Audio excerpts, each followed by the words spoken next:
अस्सलाम वालेकुम। Beijing studio से अब तक की खबरों के साथ मैं हूं रिजवान अब्बासी। सबसे पहले अहम खबरों का खुलासा।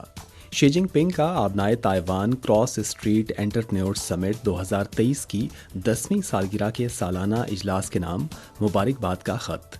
चीन की जानिब से जौहरी और वसी पैमाने पर तबाही फैलाने वाले हथियारों से पाक मशरिक़ वस्ता जोन के क़याम की हिमायत। फ़लस्तीन इसराइल तनाज़े के नए दौर में हलाक होने वाले अक़वाम मुत्तहिदा के एहलकारों की याद में तकरीब का इनेकाद। और अब खबरें तफसील के साथ।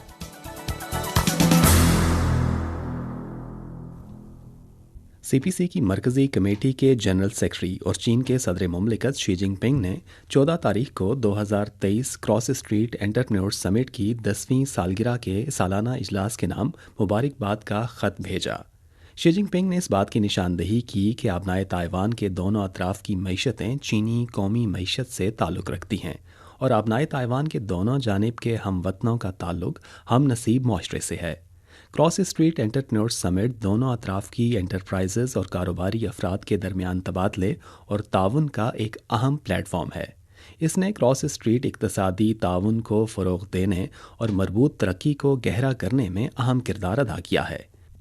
उम्मीद है कि ये समिट आबनाए ताइवान के दोनों अतराफ़ के तिजारती और सनती हलकों को वसी पैमाने पर मुत्तहिद करेगा और चीनी कौमी मईशत को मजबूत बनाने, हम वतनों की फलाह बहबूद को बेहतर करने और मादरे वतन के वहदत के अजीम मकसद को फ़रोग़ देने में नया किरदार अदा करेगा।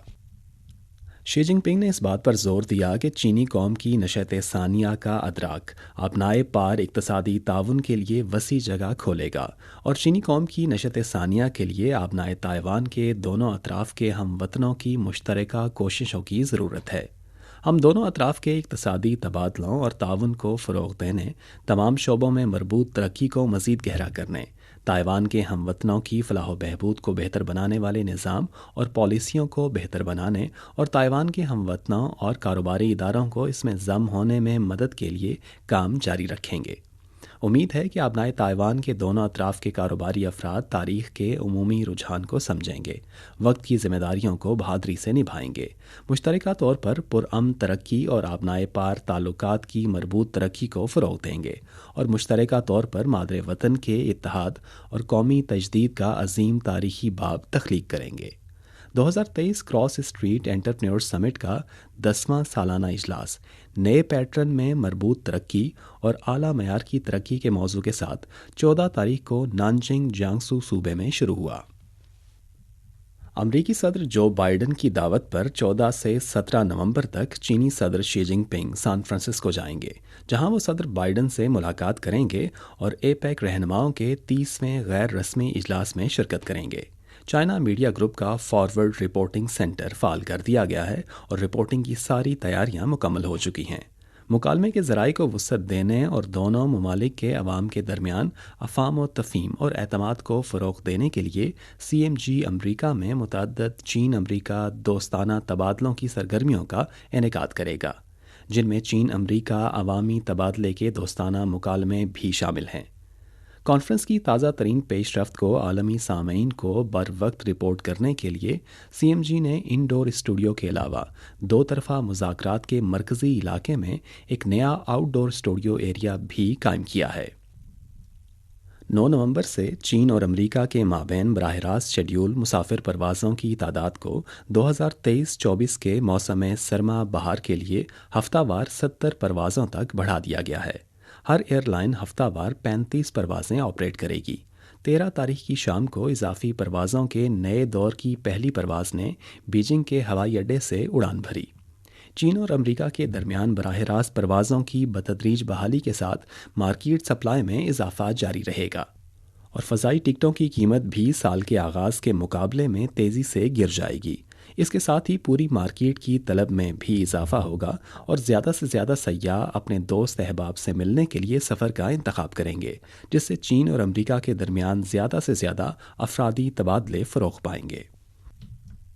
चीन के सिंकियांग विगोर खुद इख्तियार इलाके में ताहाल 18 बंदरगाहें फ़ाल हैं।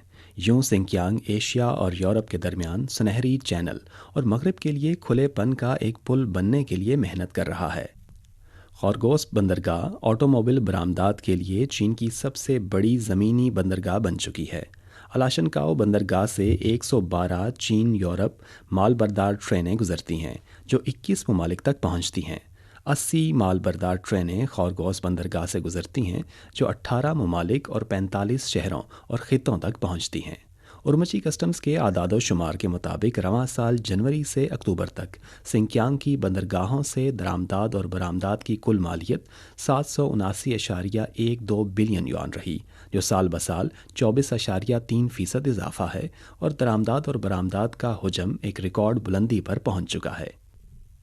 بندرگاہی معیشت کی ترقی کو فروغ دینے کے لیے سنکیانگ بندرگاہوں، جامع bonded zones, cross border e commerce pilot zones جیسے قومی سطح کے کھلے پلیٹ فارمز کی مربوط ترقی کو مضبوط بنا رہا ہے۔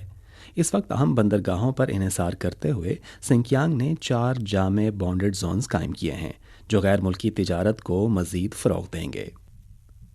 اقوام متحدہ میں چین کے نائب مستقل مندوب گینگ شوانگ نے 13 تاریخ کو جوہری اور وسیع پیمانے پر تباہی پھیلانے والے دیگر ہتھیاروں سے پاک مشرق وسطی زون کے قیام سے متعلق چوتھی کانفرنس سے خطاب کیا۔ انہوں نے کہا کہ مشرق وسطی امن میکانزم کے قیام کے ایک اہم حصے کے طور پر بین الاقوامی برادری نے موجودہ پس منظر میں جوہری اور بڑے پیمانے پر تباہی پھیلانے والے دیگر ہتھیاروں سے پاک مشرق وسطی زون کے قیام کے لیے اپنی حمایت میں اضافہ کیا ہے، جو مشرق وسطی ممالک کے درمیان مفاہمت اور تعاون کو فروغ دینے اور مشرق وسطی کے امن عمل کو فروغ دینے کے لیے زیادہ ضروری اور اہم ہے۔ گینگ شوانگ نے کہا کہ جوہری ہتھیاروں اور وسیع پیمانے پر تباہی پھیلانے والے دیگر ہتھیاروں کا مسئلہ ہمیشہ ایک اہم عنصر رہا ہے جو مشرق وسطی میں باہمی اعتماد کی کمی اور علاقائی امن و استحکام کو متاثر کرنے کا سبب بنتا ہے۔ چین مشرق وسطی میں بڑے پیمانے پر تباہی پھیلانے والے جوہری اور دیگر ہتھیاروں سے پاک زون کے قیام کی حمایت کرتا ہے۔ اس سے بڑے پیمانے پر تباہی پھیلانے والے ہتھیاروں کے پھیلاؤ کو روکنے، بین الاقوامی عدم پھیلاؤ نظام کے اختیار اور افادیت کے تحفظ، اسلحے کی دوڑ اور تنازعات کے خطرے کو کم کرنے اور خطے میں طویل مدتی امن و استحکام کے حصول کے لیے ایک اہم میکانزم فراہم کرنے میں مدد ملے گی۔ گینگ شوانگ نے کہا کہ چین ٹھوس اقدامات کے ذریعے مشرق وسطی میں امن، سلامتی اور استحکام کو برقرار رکھنے کے لیے اپنا کردار ادا کرتا رہے گا۔ فلسطینی میڈیا کے مطابق اسرائیلی فوج نے 13 تاریخ کی شب شمالی غزہ کی پٹی میں جبالیہ پناہ گزین کیمپ میں الفہورہ اسکول کے قریب ایک مکان پر حملہ کیا، جس کے نتیجے میں 6 افراد ہلاک اور 17 زخمی ہو گئے۔ فلسطینی خبر رساں ایجنسی نے اس سے قبل بتایا تھا کہ اسرائیلی فوج نے 13 تاریخ کی شام کو بھی جبالیہ پناہ گزین کیمپ میں فٹ بال کلب کے قریب 12 گھروں پر فضائی حملے کیے، جس کے نتیجے میں 31 افراد ہلاک اور متعدد زخمی ہو گئے۔ مقامی وقت کے مطابق 13 تاریخ کو اقوام متحدہ کے بچوں کے فنڈ نے ایک بیان جاری کیا جس میں کہا گیا ہے کہ فلسطین اسرائیل تنازع کے موجودہ دور میں غزہ میں 7 لاکھ سے زیادہ بچے بے گھر ہو چکے ہیں۔ بیان میں تنازع کے دونوں فریقوں سے مطالبہ کیا گیا ہے کہ وہ فوری طور پر انسانی بنیادوں پر جنگ بندی پر عمل درآمد کریں، غزہ کی پٹی کو امداد کی مسلسل اور بلا روک ٹوک فراہمی کو یقینی بنائیں اور تمام محصور بچوں کا انخلاء یقینی بنائیں۔ غزہ کی پٹی میں فلسطین اسرائیل تنازع کے نئے دور میں ہلاک ہونے والے اقوام متحدہ کے 100 سے زائد اہلکاروں کے سوگ میں نیو یارک میں اقوام متحدہ کے ہیڈ کوارٹر، جنیوا میں اقوام متحدہ کے ہیڈ کوارٹر اور اقوام متحدہ کے دیگر اداروں نے 13 تاریخ کو ایک یادگاری تقریب کا انعقاد کیا۔ نیو یارک میں اقوام متحدہ کے ہیڈ کوارٹر کی عمارت میں اقوام متحدہ کے سیکرٹری جنرل انتونیو گوتریس، اقوام متحدہ کی جنرل اسمبلی کے 78ویں اجلاس کے صدر ڈینس فرانسس اور اقوام متحدہ کے دیگر عملے نے غزہ کی پٹی میں ہلاک ہونے والے اقوام متحدہ کے عملے کے سوگ میں 1 منٹ کی خاموشی اختیار کی اور اس دوران پرچم سرنگوں رہا۔ اعداد و شمار کے مطابق فلسطین اسرائیل تنازع کے موجودہ دور میں اقوام متحدہ کے 100 سے زائد اہلکار ہلاک ہو چکے ہیں اور کسی بھی تنازع میں قلیل مدت میں اقوام متحدہ کے کارکنوں کی ہلاکتوں کی سب سے زیادہ تعداد ہے۔ اس کے علاوہ تھائی لینڈ، جاپان اور دیگر ممالک میں اقوام متحدہ کے اداروں نے بھی یادگاری تقریبات منعقد کیں۔ یہ تھیں اب تک کی اہم خبریں۔ رضوان عباسی کو اجازت دیجیے۔ مزید خبروں کے لیے دیکھیے ہماری ویب سائٹ، پتہ ہے urdu.cri.cn۔